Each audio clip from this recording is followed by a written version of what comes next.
Olá pessoal, tudo bem? Canal Inteligente está no ar. O vídeo de hoje é para falar sobre a nova banca que vai fazer as correções do Enem, a Fundação Getúlio Vargas, conhecida como FGV. A pergunta de vocês é: o que muda, professora? Tecnicamente, nada. As 5 competências continuarão sendo avaliadas, competência 1, 2, 3, 4, 5, cada um com o seu aspecto, mas ano passado era a VUNESP, fiz vídeo sobre isso, inclusive, dizendo quais são as características da banca, e esse ano mudou com a FGV. E o vídeo de hoje é para falar exatamente alguns critérios da banca. Aí você pensa, mas a senhora disse que não mudou nada. Mas, gente, presta atenção. A FGV vai formar, capacitar os corretores no Brasil inteiro. Querendo ou não, cada banca tem uma característica diferente. Tem banca que se inclina mais para a área gramatical, tem banca que é muito mais exigente na questão da argumentação. A VUNESP, que era do ano passado, por exemplo, ela se importava muito com os conectores, que está muito relacionado à competência 4, e ela se importava muito com essa retomada, ou seja, uma parte de contextualização e de união do texto. Aí a gente fala da FGV, que é o que importa, né? Que é a banca desse ano. Só para explicar para vocês, elas fazem parte de um consórcio responsável pela prova do Enem. Por isso que pode ficar trocando, né, a dança das cadeiras.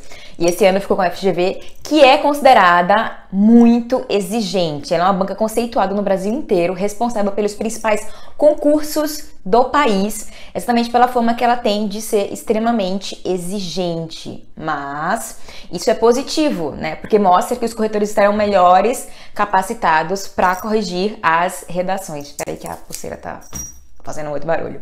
Certo? E vamos pensar nas competências. Competência 1 está muito relacionada à gramática, certo? E essa é uma das coisas mais importantes para a FGV. Ela é uma banca muito criteriosa no aspecto gramatical. Então, acentuação, pontuação, ela é rigorosa nesse aspecto, certo? Então, que é a competência 1, que está focada na competência 1. Uma coisa legal, que eu acho que muitos de vocês não sabem, é que a banca, né, quando vai fazer a avaliação, o próprio INEP, na verdade, diz que se o aluno tiver 2 erros, por exemplo, sua redação está perfeita, você teve 2 erros apenas, um acento que você esqueceu e uma vírgula no lugar errado, ou a falta dela. Então, é possível que a sua redação seja considerada nota 1000 se esses 2 foram os únicos erros. Até 2 erros para a competência 1, né, relacionados à competência 1, você não perde os 40 pontos. Mas, como é uma banca criteriosa, ela vai estar ali contando certinho os seus pequenos erros em relação à concordância, pontuação, acentuação, ortografia, que é a palavra escrita de forma errada. Aí vem um bizu para vocês. Quando você tiver dúvida em relação a como a palavra escreve, procura um sinônimo, procura uma palavra semelhante. Se você está com dúvida se é com SS, se é com cedilha, se é com S só, procura uma palavra-prima, né, semelhante, um sinônimo, e substitui para não cometer o erro, para não se arriscar e cometer o erro, certo?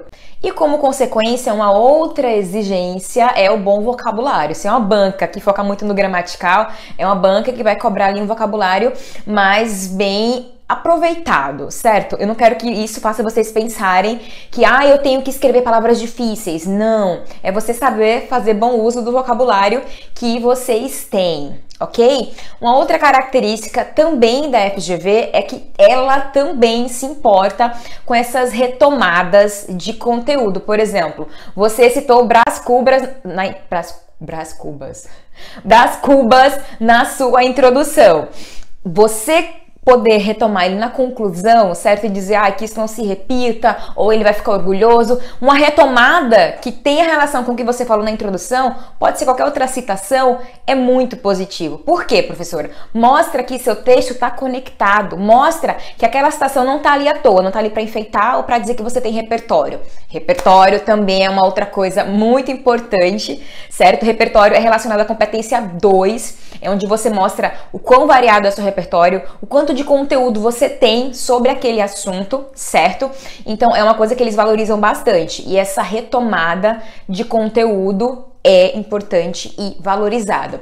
O que vocês precisam saber, gente, é muito importante isso. Não é obrigatório, mas se você consegue fazer e você percebe que isso agrega para o seu texto, apenas faça. tá bom? Outro critério extremamente importante é você conseguir articular muito bem o seu conteúdo. Quem assistiu a minha última live, né, a minha última aula, viu que eu falei muito essa questão da contextualização. Então, interpreta, reflete, coloca isso no texto. Isso é importante. Isso é articular bem, unir, né, mostrar que elas interagem, mostrar que elas agregam conteúdo à discussão do tema, ao assunto que está sendo abordado.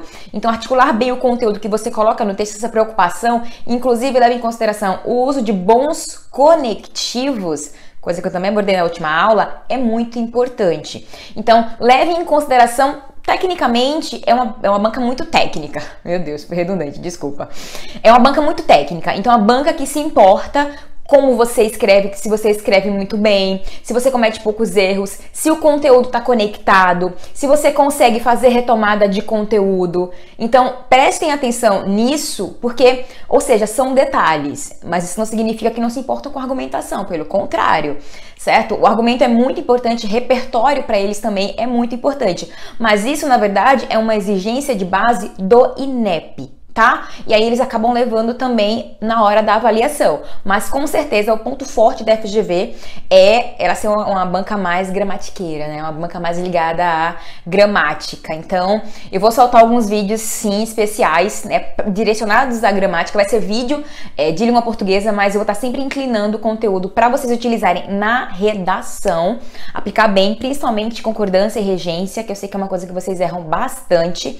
E também acaba estando relacionado à questão de conectar bem as ideias e as palavras, certo? Não se preocupem muito. E uma última dica, pelo amor de Deus, eu vou retomar essa questão, está entre os 10 erros que você não deve cometer na redação, é a letra, gente. Letra legível é extremamente importante. O corretor, ele não vai perder tempo tentando entender o que está escrito. Não é obrigação dele, é obrigação sua deixar as ideias claras e a sua letra também. Ah, eu tenho que fazer grafia, caderno de caligrafia? Bom, se a sua letra for muito ruim de entender, sim. Tanto que os meus alunos do clube de redação, tô sempre puxando a orelha dizendo, olha, tá muito pequena. Ou é muito pequena e muito junto. Daqui a pouco, a gente vai parecer que as 30 linhas é uma palavra única. Então, prestem muito atenção. Essa legibilidade do texto é extremamente importante, da letra também. O O tem que parecer um O, o A tem que parecer um A, o B tem que parecer um B e não um D. Então, atentem a isso também, porque parece tão bobo, mas se ele não entendeu a tua palavra, você vai perder ponto, porque ele não vai perder o tempinho dele tentando decifrar aquele código binário que tá ali escrito, entendeu? Então, atentem a isso, não se preocupem, continuem estudando da mesma forma, só fiquem mais atentos à questão gramatical e todos os outros pontos que eu falei aqui, que tecnicamente são as 5 competências, dá licença. Competência 1 é em relação à língua portuguesa, né? Domínio da norma padrão. Competência 2, principalmente, entender o tema e ter repertório. A competência 3 é a estrutura do seu texto, né? O seu conteúdo no texto, como você consegue organizar bem as ideias, né? Montar bem introdução, desenvolvimento, conclusão, como você coloca as ideias no papel. A competência 4 está relacionada à conexão, então o uso de conectivos, se a introdução está na introdução, o desenvolvimento está no desenvolvimento e a conclusão cumpre a função dela de concluir. E a competência 5 é a proposta de intervenção, que não muda nada, continua muito detalhada, e tudo que eu posso dizer para vocês é continue acompanhando o canal Inteligente, porque eu vou trazer as dicas dos negócios da melhor forma, entendam isso como vocês quiserem, certo? Então, contem comigo para com certeza direcionar a correção. Ai, tem novidade vindo por aí! Continue acompanhando o canal Inteligente, porque vai vir uma série nova que vocês pediram e deu um clique na minha cabeça essa semana que eu disse, eu vou fazer isso. E envolve vocês. Definitivamente, eu preciso da participação de vocês para isso, então fiquem atentos. Sigam o canal Inteligente no Instagram, de verdade, eu vou anunciar lá. Então sigam o canal Inteligente no Instagram, porque eu anuncio lá, é uma rede muito mais... O contato é muito mais direto, e aí eu trago o conteúdo pra cá, porque óbvio, o canal Inteligente no YouTube é a minha principal rede social, certo? É isso, se você gostou desse vídeo, dá um like, se inscreve aqui no canal, compartilhe com seus amigos, e se tiver dúvidas, deixa aqui nos comentários. Até o próximo vídeo.